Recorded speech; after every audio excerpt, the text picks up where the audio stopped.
Hello বন্ধুরা, আগে দেখেছিলাম সুইদারে কাটিং, এখন বানাবো সেলাইয়ে। তোমরা সবাই দেখো কেমন লাগে বলো। তোমরা সবাই কমেন্ট করে জানিও।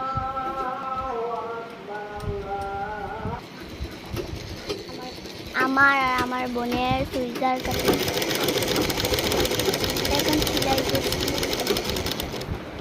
মা আমাকে সাহায্য করছিল। এখন দেখো তোমরা কেমন হয়েছে। আমার আর আমার বোনের চুড়িদারটা কেমন হয়েছে বলে যাবে।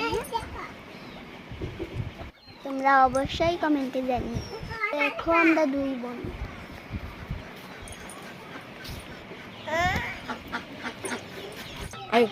আমার বোন কিছু বুঝে না, তল দিকে চেঁচিয়ে যায়। ছোট মানুষ তো, সেই কারণে ছোট কিছু বোঝে না। কেমন হয়েছে বলো কিন্তু, হ্যাঁ সাথে সাথে একটু লাইকও করে দিবি। আমার চ্যানেল সাবস্ক্রাইব করে যাবে। পরবর্তী অন্য কিছু বানিয়ে দেখাবো। তোমরা ভালোবাসা দিও। বাই। আমার নাম নাদিয়া।